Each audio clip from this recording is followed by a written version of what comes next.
We're so excited that you're here with us today, and I'd like to officially welcome you to the third webinar in the PRiME webinar series, The History of Racism in Education.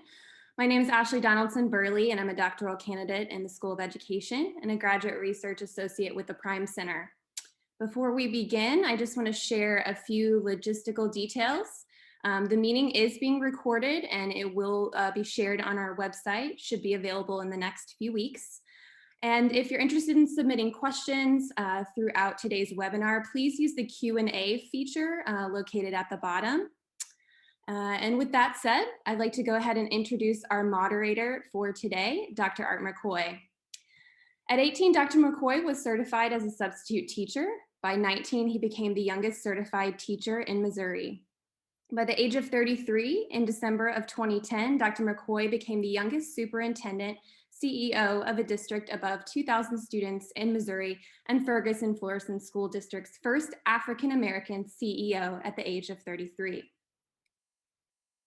In February of 2016, Dr. McCoy was named superintendent of the Jennings School District. Under his leadership, multiple graduating classes achieved 100% graduation, career and college placement, as featured on Fox, CNN, and ABC Primetime. He is a state, national, and international advisor and consultant as the president of SAGES LLC, a 5013C, to serve attainment gaps existing in society. We're so excited to have Dr. McCoy with us, and he's part of SLU's first Distinguished Fellow for the School of Education. Again, he will be our moderator for this session, and so with that said, I'd like to turn it over to him. Thank you, and greetings and good afternoon, everyone. It is so good to be together as a beloved community, and I am so excited to engage in this discussion on the history of racism in education. And we have a very distinguished group of experts that are here with us to share their learnings, their lessons, and their leadership from this perspective of race in education. And so I'm pleased to be able to be the discussant and the moderator to facilitate this. And I want to start immediately by introducing our amazing panel. And they will be presenting in this order for approximately 15 minutes, up to 15 minutes. We have first Dr. Joseph Nichols. He is a professor, an assistant professor of the School of Education at St. Louis University. His scholarship includes citizenship, civic education, education policy, and teacher education. He's concerned with the policy narratives of the civic framework of education and their missions, but also he has a very unique perspective about race in education that he will speak to both from his research and from his personal journey. Next, we will have Director Naiva Jones-Johnson. She is the director of the Therapeutic Support Shut It Down initiative, closing the school to prison pipeline. Naiva Jones-Johnson is a leader who actually is continuing the legacy of another distinguished professor of SLU, and she is a scholar underneath him, but she has extended that work, and her presentation will focus on much of the work that she's been leading. So she's from multiple places, but she resides right now in St. Louis. Previously, she was from California, and she has worked across the nation to support students, schools, families, and more in dismantling the school to prison pipeline, as well as addressing and facing the intersection of race and trauma. She oversees the Project for Trauma coaching programs, and she conducts racial equity team meetings with school groups and provides various professional development trainings and workshops throughout the region and nation. We are pleased to have her. And then lastly, we will receive a presentation from Dr. Karen Hall. Dr. Karen Hall is an accomplished educational consultant and academic leader with an extensive experience of providing equity-focused leadership and directing academic programs and administrations. Her accomplishments are numerous, but let me start by saying she is a recipient of the NAACP St. Louis County St. Louisan Award. She's also a recipient of the National Conference for the Community and Justice Metropolitan St. Louis with the Brotherhood Sisterhood Award of 2019 and the 2020 Salute to Excellence in Education awardee from the St. Louis American. She spends her time delivering equity-focused leadership in numerous public presentations, consulting for nonprofit organizations, higher education institutions, as well as doing acquisitions and development for superintendents throughout the country. She will present to us on race and education and what it is, and looking at what we should do to make sure that we reduce or eliminate it. So with that having been said, I will be posting in the chat the bios of each individual, which should include some contact information as well for your review to get in contact with them for the future. Because our focus is not just on being a think tank, but it's about being a do tank. We want you to do something about this. This is incumbent upon us to have it is incumbent upon us to have a sense of urgency, but also a sense of empowerment. We each have power. We all are being enlightened, and we must be engaged in this activity. So to set this framework, because this will be a discussion that not only is pertinent to St. Louis, but is pertinent to the United States and beyond, I want to share the larger context. We're in a world where the entire world is facing a pandemic known as the coronavirus, COVID-19. And during this pandemic, the inequities have become more visible now than ever. During this pandemic, George Floyd lost his life over an alleged counterfeit $20 bill that was actually a real $20 bill that may have the face of a Black person on it very soon, a Black female pioneer, through knowing that Harriet Tubman will maybe ultimately have her face on that same dollar bill. We live in a time where during the coronavirus, people were asked to quarantine in their house, and millions of people witnessed the knee on George Floyd's neck that represented a knee on millions of people's neck for centuries, that caused for every 2 hours at least one Black male to expire from an act of violence, and many other females, Black females and Native Americans and more. But when we saw that knee on that neck, people said it's not any longer time for small change. We need big bills and big actions to make us better today. Since then, you have seen a plethora of board members that are Black and of color being added to Fortune 500 companies.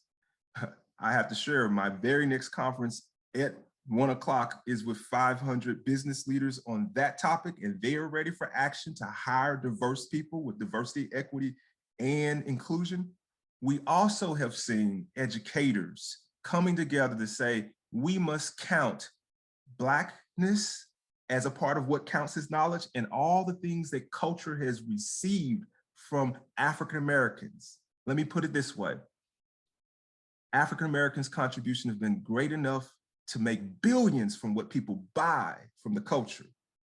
But do we value their narrative and our experiences as something that counts as knowledge within our show me standards, within any state assessments, within the curriculum, within our policies, procedures, who we hire, and how we lead? So with that context being set, from business to society to education, I want to welcome our first distinguished presenter, Dr. Nichols, to kick us off with your presentation. Yeah, thanks, Dr. McCoy. That was a lovely opening. So let me share my screen and just dive right in here.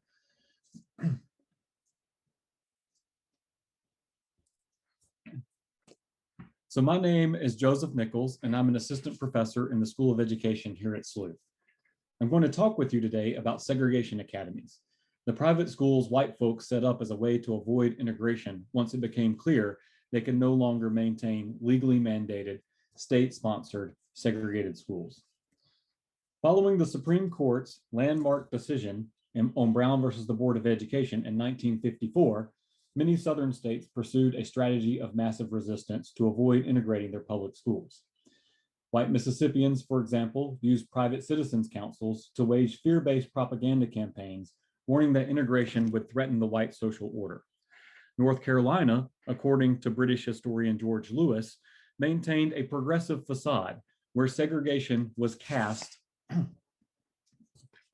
as a controlling mechanism on chaos, not because Blacks were innately inferior or posed any specific threat to white womanhood. In Louisiana, the state legislature created the Legislative Committee to Maintain Segregation to centralize and coordinate the state's policy response to Brown. The LCMS, led by William Rainich, shepherded a successful constitutional referendum that would continue segregation in public schools under the police power of the state. While in Georgia, Governor Marvin Griffin declared in 1956 that his administration would pursue a policy of interposition, a move that called for inserting the sovereign power of the state between Georgia's citizens and what was perceived to be a tyrannical federal government. I'm sitting in St. Louis, but it's in Georgia where the story I tell today truly begins. I want to talk with you a little bit about segregation academies in Georgia because I'm a product of one of them. And because in order to confront the history of racism in education, we must examine how we've benefited from or been harmed by the racial structures that govern society and our schools. So for me, this means I must confront my own moral culpability. It means I must discern how I am a product of a system that was built to advantage folks who look like me and how my socialization within that system has shaped who I am.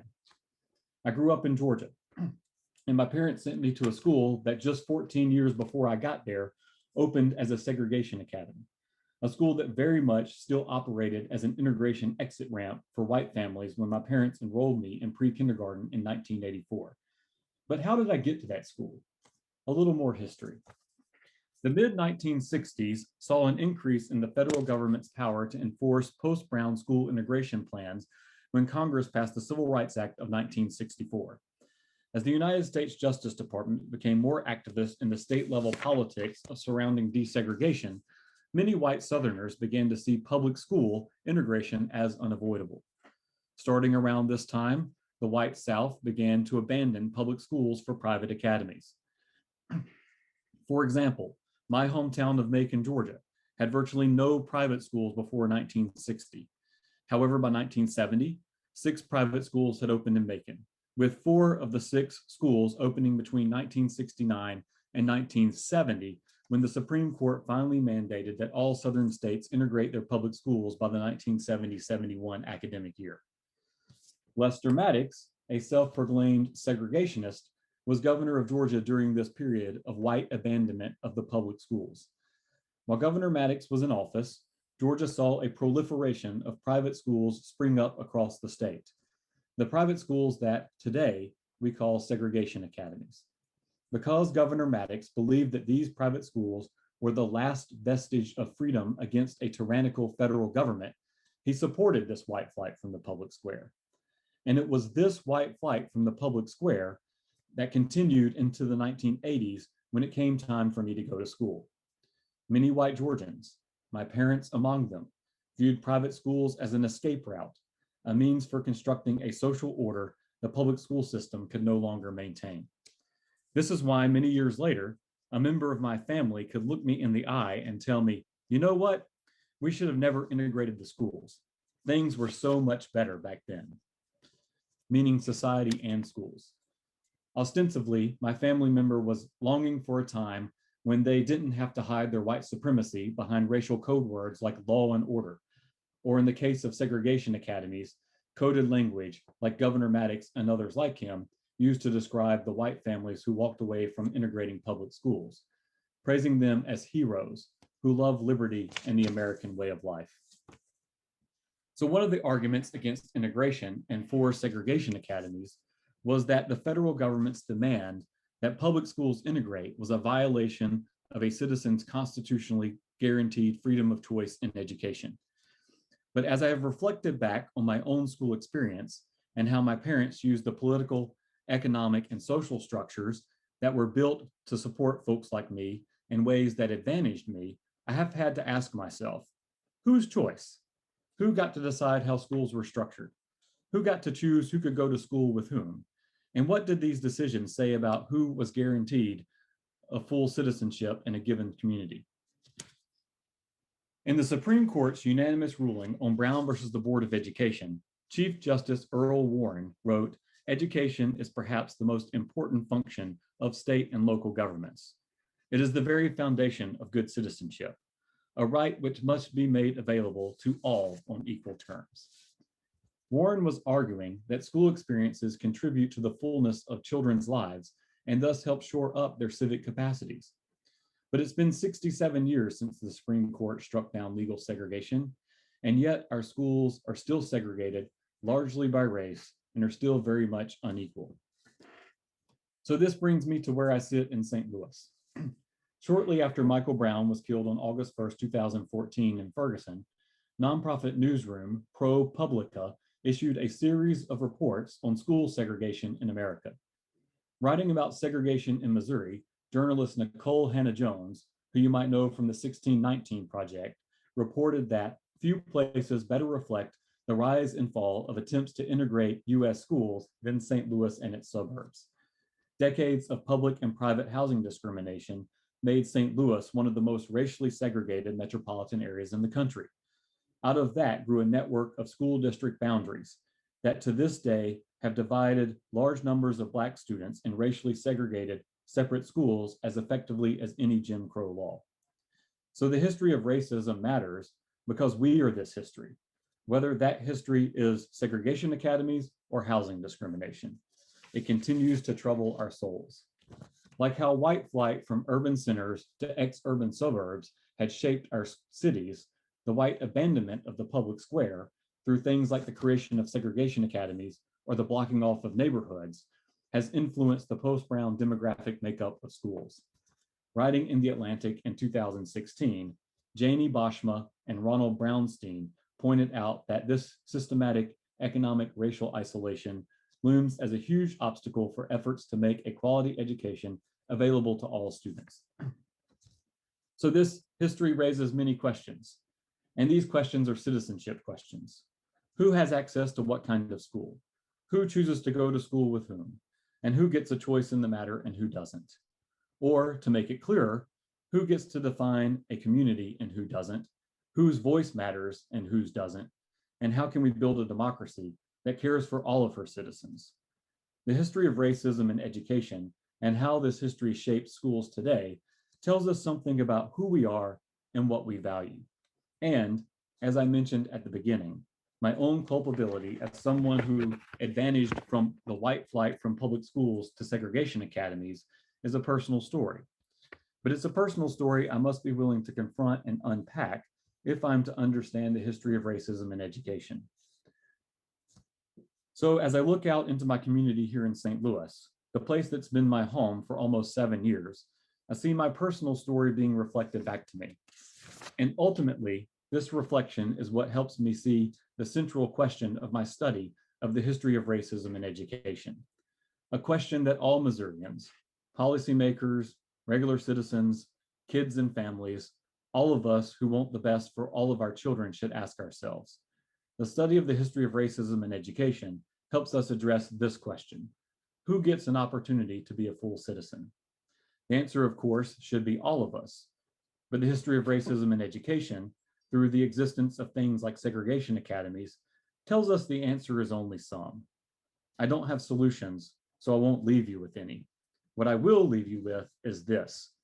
My sister, in response to some historical point I was making one day, told me, "That's in the past. Let's move on. We need to talk about now." But the past is now.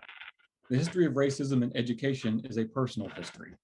It shapes us, which means maybe a good place to find solutions is to start by acknowledging that racism defines our history and as such continues to perpetuate injustice into our present.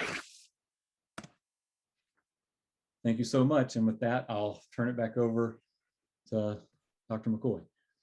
Thank you so much for that amazing presentation. We are going to have some time for question and answers for you to actually chat your questions, and we will get some of them answered during this time. And we have a few questions that were submitted before we begin. So I want to thank Dr. Nichols for that amazing presentation. I know there's going to be some questions and reactions. Thank you for sharing your personal story. I want to highlight in real talk always, everybody, To have a white male speak about his journey and share how it must change from what he came through as a segregation school is so powerful and so important, and that is part of the solution.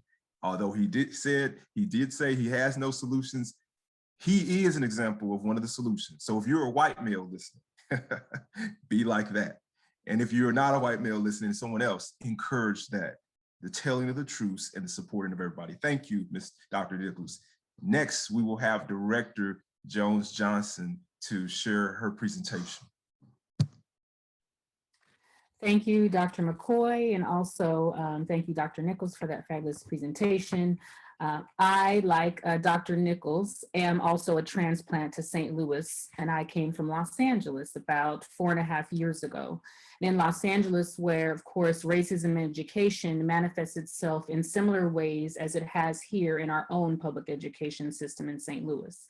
Back in California, I worked with Black and Brown students, families, social service agencies, and directly with the school districts in the communities of South Los Angeles, Watts, Compton, and Long Beach, each of which are plagued with the same conditions as we see here in the St. Louis Public School District. All of these school districts where the majority of the student body was comprised of children of color, where the majority of students were living in poverty, are living in poverty, living in communities where there are food deserts. Many of the students were unhoused. Many have untreated mental health issues. Many were facing threats of deportation of their family members and confinement. Many were frequently harassed by law enforcement and also experienced police brutality. Living in these conditions, but being expected to show up to school every single day, ready to learn without incident, and being taught by educators, many of whom were dealing with their own personal traumas, or those who only engage with these communities from 7:30 to 3:30, but refuse to shop in their neighborhoods or refuse to attend events in their neighborhoods. These are things that we are witnessing. These communities of color and the conditions they face in their classrooms, whether it be in Inglewood, California, Chicago, Georgia, or St. Louis, clearly illustrates that this issue related to racism in education is pervasive, and it's not only relegated to a certain specific geographical area, as Dr. Nichols so passionately shared with us in his presentation and his experience. So when we look at the toxic ways in which racism has contaminated our education system, we have to stare directly into the eyes of the school to prison pipeline, or better named the Cradle to prison pipeline. So I'm going to go ahead and share my screen.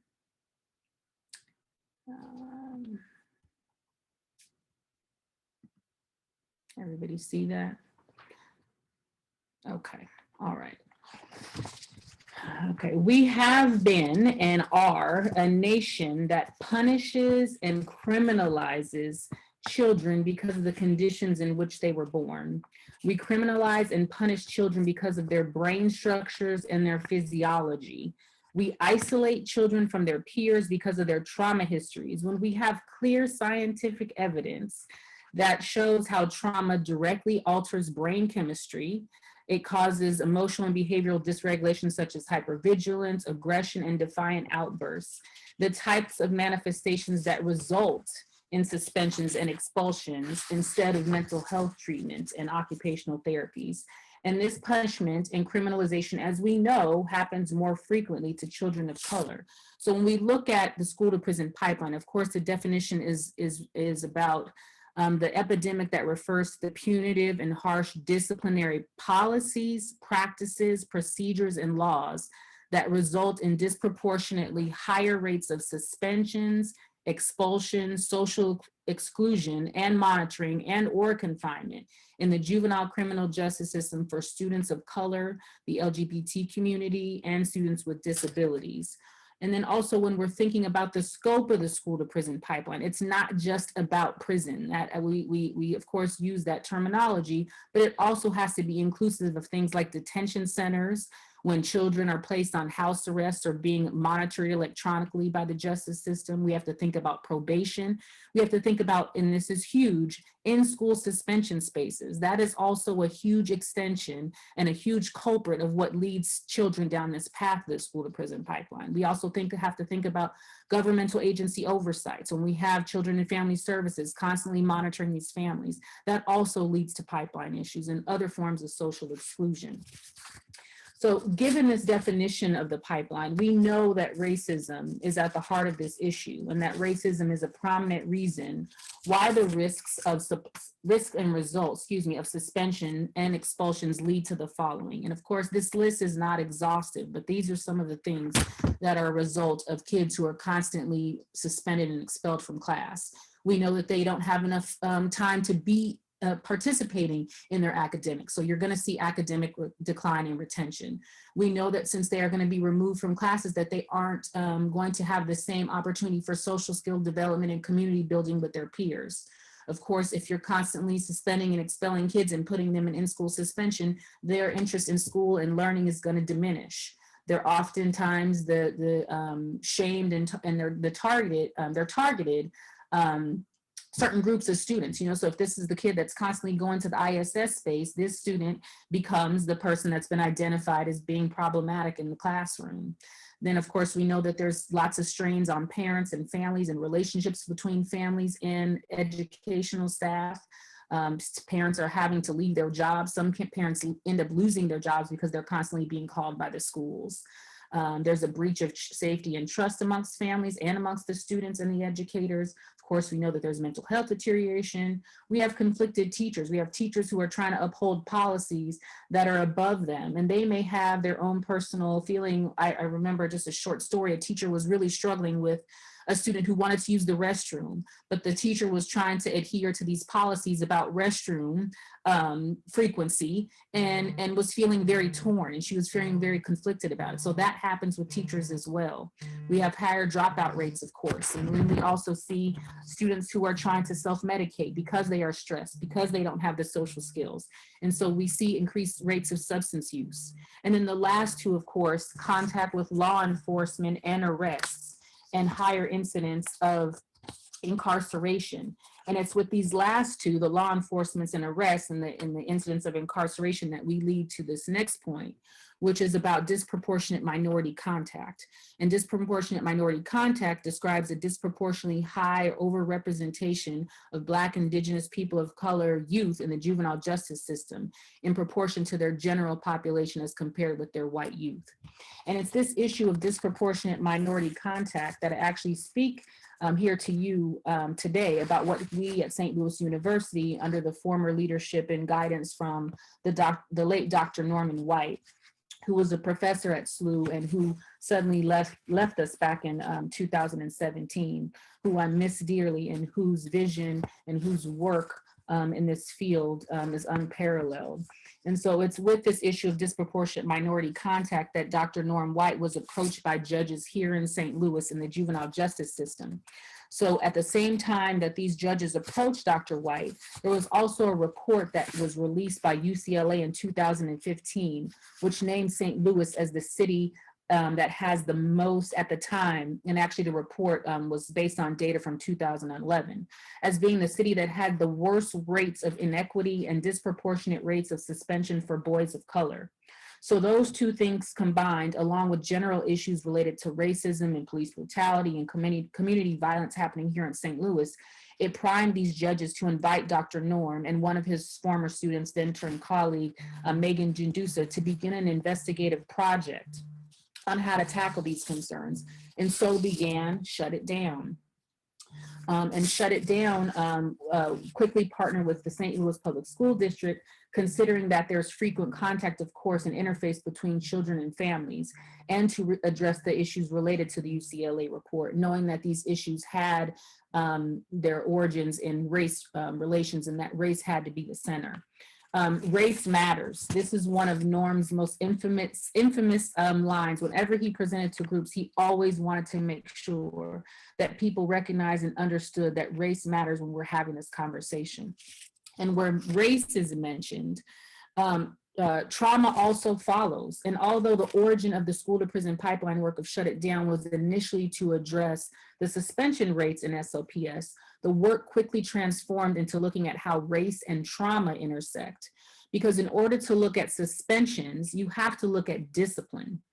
And you have to look, in order to look at discipline, you have to look at who is doing the disciplining and what are the reasons why kids are being referred for disciplinary reasons. And the answer was and is a combination of students who were having trauma-related, often trauma-related behavioral issues, and sometimes issues related to learning disabilities. And then you also had teachers and principals who carried implicit biases about Black and Brown students. However, we know this is not about individuals who are sending kids, to ISS spaces, but it's more so, of course, about institutions and organizations that create and maintain systems that deny the historical experiences of children of color, the genius and the creativity, and also the humanity. It's about institutional and structural changes that need to be made in order to impact policies relating to discipline.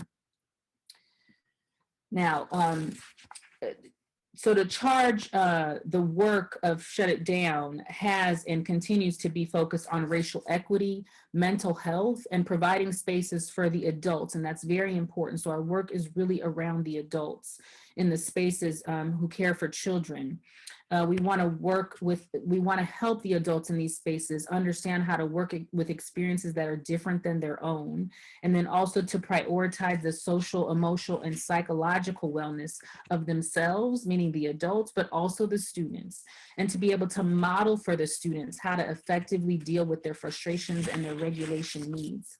So of course, we have this quote from Khatib Wahid, who was instrumental in our preliminary work with Shut It Down. And this is his quote about racial equity. And it's that, of course, that it's a complex and highly iterative journey that engages our, whoops, sorry about that. And hopefully you actually had a chance to read that quote. But it engages our minds, emotions, its souls. It inspires us to expose, challenge, and undo our negative racial, ethnic perceptions, intentions, and behaviors toward each other. It becomes transcendent at a point when we truly embrace the belief that all human beings are created equal. But we must be willing to open our hearts and trust the process. And of course, the ultimate purpose of this journey is to transform behaviors so that the socioeconomic conditions and well-being of Black and Brown people are racially equitable and equal. Very important. And then also we see this quote from Jasper Fox about social emotional support. Putting your students' emotional needs first is important because without feeling safe and understood, no instructional strategy will be effective. And I can't focus on this enough. We will drill math figures and we will drill presidents and we will drill all kinds of facts and things like that. And we do not do the same when it comes to helping our children, the ones that we work with every single day, understand how their minds work, understand how we are related and connected to one another. A student and a teacher, they have to establish a sense of safety, which of course we know is based on relationship. Very, very, very important. So let's take a look at more specifically how Shut It Down is doing this work. The first thing is the what is called REAL, or the Racial Equity Learning Exchanges by Khatib Wahid, which had that quote that I was just reading a little bit ago. And these racial equity learning exchange opportunities allow to build the capacity of individuals and organizations to engage in courageous conversation about the intersections of race, poverty, and trauma, and the need for multi-systemic reform. It's also intended to create a safe learning environment that invites and challenges each participant to identify and discuss how potential racial attitudes, assumptions, and stereotypes might be impacting child and family outcomes, and also to provide a learning framework for identifying and understanding and addressing structural racism and achieving racial equity. So these racial equity learning exchanges have been done. So the way that Shut It Down has been set up is that when we first began, we worked with pilot schools within SOPS, and we started with 7 schools, and then that's recently dwindled down to 8 for capacity. Down to 2, for capacity reasons. But at the onset, we provided these trainings for all of the the educational staff in our pilot schools. The second part is the weekly trauma coaching, and there are 3 cohorts, and I directly oversee these cohorts.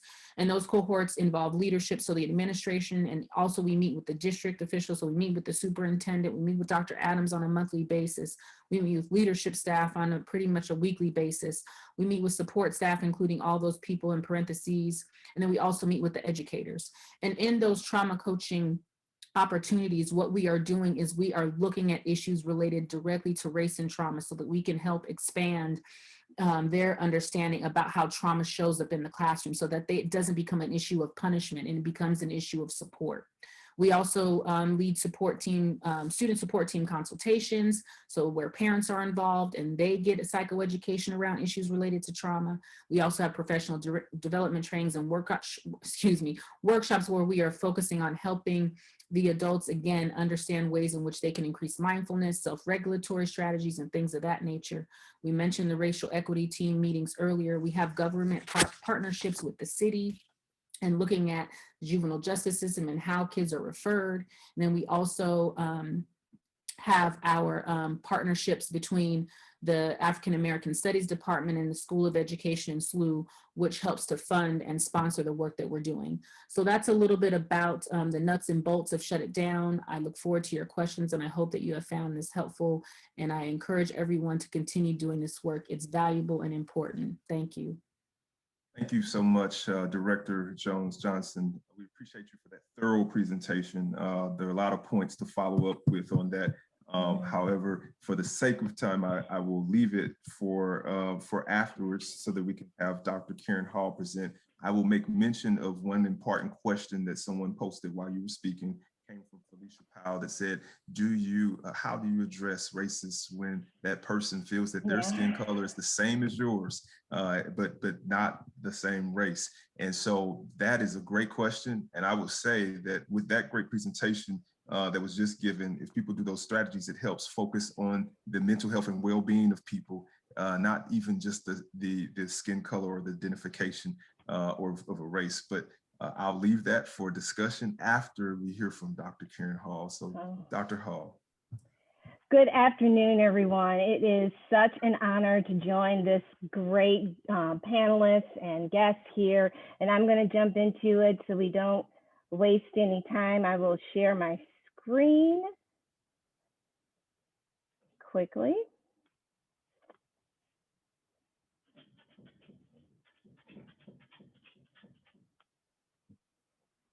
All right, so racism, how it manifests in schools and what we can do to address it. And I'm so grateful to be the last one to speak here, because my wonderful guests here have really set an extraordinary stage for us. And what I want to look at with my presentation is to specifically think about how educators have attempted, and we're in the process of working with these issues of racial disparities and just race and how to address that together. And we have worked on this for several years, but we have to also consider that schools are a microcosm of our greater community. So things that are happening in our broader community are also happening within our spaces. So to start off, I really want to use this disclaimer of this is not a presentation about blame and shame. This is about having real talk about where we need to go next to deepen our conversation around race. And then in turn, how to address it with racial educational equity. So I start off, it sounds like, okay, fault and blame, but no, these are persistent explanations as to how young people are struggling in schools. But blaming and not looking at what we're doing as adults is problematic. So what I'm asking everyone today to think deep about, to what degree do you and your system have the will, skill, and knowledge and capacity to the understanding of issues of race as they relate to what is existing with racial achievement disparities? So thinking about this is, as I said before, Why does race matter in our schools? Well, this was clearly elaborated on with the two panelists, but I specifically want to talk about the importance of the development of cultural consciousness and how that plays out in schools, and how it is important for all the educators in the space to develop that sense of consciousness, especially our white brothers and sisters. And I do want to recognize Dr. Nichols with his presentation and his whole journey and how that has impacted his professionalism. And I want to thank him for that. And so we're going to look at the relation of racial consciousness and educational equity. So one thing I always like to talk about when we talk about race is that we need to name it in order to tame it. And what that means is that we need to have a deeper understanding of race is, and not to perpetuate it necessarily with sorting kids and penalizing kids because of stereotypes and implicit biases. We need to understand that race is something that was designed to oppress others. We need to understand that it is a social construct. That is not something that truly makes a difference on how people are developed and how they think and how they feel. This has been designed in order to control and oppress people. And so we need to really understand these stories that we tell ourselves. Hear the American dream. How have we developed our schools around this whole idea of what does it mean to be an American? Whose dream is this? What does this reflect? Who had to lose and who had to be sacrificed in order for these ideas of what it means to be an American? What is the norm? What is the status quo? When we dig deep and have a better understanding of ourselves and what we're bringing into our classrooms and how it's impacting all students, we have to take a hard look of, again, what is the bias that we have when we bring these into our spaces. We need to know our history.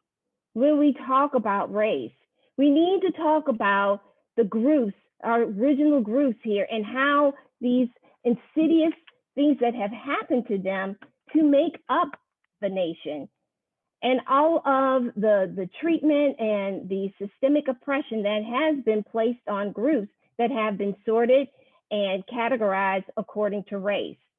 These are hundreds of years that have been impacted on these different groups of people. And we need, as adults, we need to have a better understanding of that impact on how it also plays out in schools. So over time, educators have learned, okay, we now need to embrace diversity. But it's been a journey. We still have issues with this, especially when we begin to have difficult conversations around race. There's silence, people become defensive, there's avoidance, or I just see people. None of these behaviors are helpful when we really need to get into the deeper conversations and understanding of each other. I know I've heard over time of some of my white brothers and sisters saying that, well, I'm white, I don't know much about this, I've never been around diversity. But honestly, when you unpack that, when you say things like that, you actually have a lot of experience with race, because that is an example of how white supremacy has worked. If you can live in your lifetime not having a Black teacher, doctor, a lawyer, you can be completely isolated in regards to not being around diversity your entire life. That says a lot about your experiences with race. So when we have those experiences or lack thereof experiences, then we come into classrooms, we come into schools, we come into school districts having that lack of experience, and that has an impact on what's happening in our schools and what's happening with our students. we have to be real that our experiences do play out, or lack of experiences. So in order for us to really do the work around racial equity, we need to become anti-racist, not non-racist, or just, I don't see color. We need to be active and deliberate about what we already know, which is race, racism, racist, and work actively against it.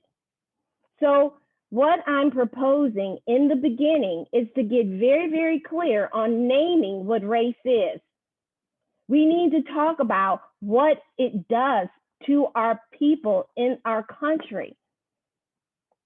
We have to understand that it's baked into our DNA of our country, and everyone has some form of bias. It is there. And if we do not address this, it is going to continually perpetuate it. Now, I am a strong proponent of equity. However, if we do not get clear about what we know and what our cultural consciousness is, it's going to go ahead and perpetuate what it already is. Now, I suggest here with educational equity, I propose there are 9 skills, and they're clustered together. Skill 1 and 2 basically is about creating very clear expectations and procedures, not favoring one group over the other. Everyone has an opportunity to perform and also be evaluated. It's very clear expectations. That's equity. The next is about having an engaging learning experience where it's high-level learning going on and students are actively engaged. That's educational equity. The next is to be able to have rich dialogue and engagement with the adults that are there and also the students. That increases higher level of thinking. That is equity. Next, skills 6 and 7 relate to the actual learning, what the students are doing. Frequently assess students formatively, so then it can be adjusted. The lessons can be adjusted so we know where the gaps are or where they need to be accelerated, which is now skill 7, differentiating instruction. We need to provide that so we know where students are, we can scaffold their learning and not make assumptions on what kids can and cannot do. Skill 8 and 9 relate to climate and culture. Here, having an attitude where you believe students can learn and do the work, that you understand and respect cultures, multiple cultures other than yourself, other than the American dream, other than trying to make them assimilate. And lastly, respecting their family. Not making assumptions that if a child is different than you, their culture is different from you, that's a deficit, or assuming that certain families will not engage. That's equity. Now, a lot of talk is being discussed around equity, and I'm so glad. But there are also detours and traps. And why I started off saying, in order for us to address racism in our schools and to address it, we have to be real about our understanding and what we know. And also going down this road with educational equity, there will be opportunities. If we do not have the right mindset, you will only see deficits. You could erase race and culture and only think about the American dream and assimilation to say that's the behavior that needs to be demonstrated. Rationalizing bad behavior. First of all, 3 and 4 relate, and that essentially creates a negative environment in the school, in the classroom, by coming up with what I said in the beginning, or they're coming from poverty, or, well, you know, African Americans aren't as intelligent as whites. You're rationalizing bad behavior for unsuccessful things in the school. So I am appealing to everyone now to think deeply about ourselves and how we work with children when we begin to do this work, that we need to say, what is my cultural consciousness? What is my understanding of race and why this is even happening today the way that it is? We have to know our history on the atrocities that have happened in our country and how it's still playing out today, but in some ways a little different. Know your why. Why do you want to do this work? Be anchored in that, because I believe strongly we can make a difference, but we have to dig in. It will not be easy, but we can figure this out, because the alternative is this: silence is deadly. We can no longer afford to be silent about this work. Thank you. Thank you. Very powerful, powerful presentation, and perfectly timed, because you have to know what it is in order to talk about it. So thank you for defining what racism is so that we can talk about it. And so I know we have 9 minutes remaining. I want to say a few things, and I'm going to also then have our awesome support SLU person to help me tag team in the next 5 minutes. Miss Ashley Donaldson Bergley will be joining in with additional questions. So first, I want to say and put a bow on some of it. I want to add that the history of racism in education was very poignant. A starting point was, well, first, America and society did not include Black people, simply put, and people of other colors. It purposefully oppressed them and said, you are other. You are a servant for a time, or you're a slave for life. So education was for white men who were wealthy, white children who were wealthy, not even poor white children. And then it expanded from wealthy white girls and boys to a few others. By 1865, Robert Smalls, a former slave, helped to become a US Senator and made the first legislation in North Carolina for open, free, and appropriate public education. And by having that approved in South Carolina, the largest slave-owning state in the United States, it then led for other Southern states to adopt free and appropriate public schools for Black boys, not even girls at that time. And so the interest of the history of racism in education started from our founding, and then it got included and exacerbated or enlarged by the legislation of FAPE for freed slave children, males. And then it took an additional 20 years for females and males. Prior to that, it was Jesuit parochial schools that were educating Native Americans and African Americans before the public school system, before Robert Smalls. So I just wanted to give that one additional piece, because the title is the history of it. We're a long way removed from that, but that is the origin that most people don't talk about. And the definitions of it, Dr. Hall appropriately and very well described. And I'll just end with an action statement before I turn it to some questions for the group to answer, and for Ms. Donaldson Bergley to help continue. When we look at what we need to do, because we got to be a do tank and not just a think tank, I want to leave you with this last thought. We have all been baited into the racial situation because we were born in this country that has racism as a founding point that's almost inextricable or unremovable from our beginnings. And it is maybe unremovable from our present and future. Some argue that, like scholar Derek Bell from Harvard. But here's the deal: as baiters, what must we do? The negative baiters are this of racism in education: backstabbers, people who talk behind people's back; accusers, that's the A; abusers; instigators, people who take from you as opposed to give to you; people who are terrorizing you. You can call them domestic terrorists if you want to. People who exploit and make you an other, erase you from the curriculum and so forth, and from the position. People who ruin lives, legacies, land, and liberty, and even your vitality through education. That's the negative side of baiters of race: backstabbers, accusers, instigators, takers, terrorists, exploiters, ruiners, and really resurrectionists, people who, after the constructionist movement, there was a resurgency of whiteness that said, let's make America us again. So that's the negative side. What is the positive side for you on this line? Dr. Hall said these last words: you must not be silent. that is the action. She said it.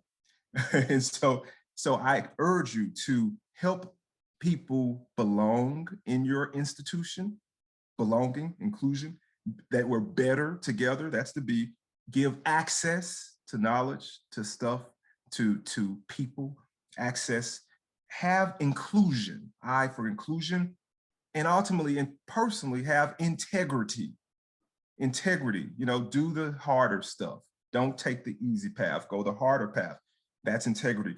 Take the time to educate yourself, to know more and to do more, to have a pre-meeting and then a post-meeting to say, did I offend you? Did this go okay? Did I include you? Take the time. E for equity, again, mentioned by all three people, and Dr. Hall brought that home. But equity is what love looks like in public amongst strangers. So if it doesn't show love, it's not equity. Equity is meeting the needs at the speed of the need. So empower people. And then the last E is for resilience. Director Jones Johnson mentioned that with well-being and mental health, that you can't lead on empty, you have to have some wellness to then bounce back again and be resilient. And that wellness comes from being relationship-centered, focus on the people before the program, the product, and so forth. So that is my concluding remarks. Racism is in the system, it's in our structures, it's in our structures, it's in our staff, it's in our society, it's in our stuff. We have to be positive baiters. And I'll stop there, and we have about 2 minutes for questions. And let's just jump in. I will turn it to you, Ms. Donaldson-Berg. Thank you all for allowing me to be the moderator. Thank you so much, Dr. McCoy, for joining us today and being our moderator. We appreciate that. I know we just have a few minutes left, but I think there was a great question posted in the Q&A that I'd like for the panel to comment on. And it's, how do we hold both ideas? One, that race was designed as a way to oppress people, but also to take pride in and perpetuate these oppressive categories. And I'll sort of open that for any member of the panel to jump in. Well, I'll jump in. And I think I understand where they're coming from. And I believe it's all about, from an educational perspective, it's about expectations and understanding. And what I was trying to stress, because there should be a sense of pride of your ethnicity and your race, but we need to not, as an organization, as a system in education, we can't use that as a deficit. We need to see these different cultures, different races as a strength. Because right now, historically, as I said before, race was there to control groups, to pit groups against each other. So now we need to do the inverse. If we clearly understand this is something that has been done historically, we now need to stop and say, look, all these negative thoughts, this is a manipulation.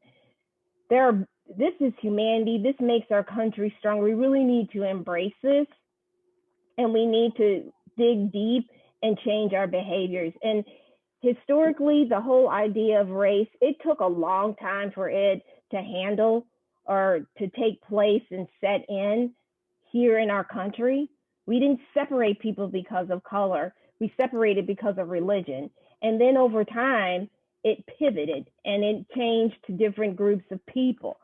So we have to understand this took a long time to get to where we are today. But I have hope, because of the conversations that we're having right now, beginning to have, I believe we can shift it. And then in the process, to meet what the person is saying, you don't just go negative and say nothing at all, and we can't celebrate. We should celebrate, if anything, and not culturally appropriate, but truly, authentically, respectfully celebrate the groups and have them in classrooms in terms of our curriculum and our literature, having diverse working staff, that's what we need to do in order to celebrate, to legitimize all of the groups that we have in our nation.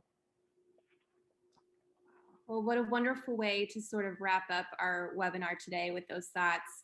I would just like to thank each member of the panel, and again to Dr. McCoy, who just left us, for participating, presenting such wonderful and useful and powerful information today. Really thank you guys all for sharing. We really appreciate you joining us for the webinar today, and we hope that you'll join us in the future. I'm going to post some information here in the chat.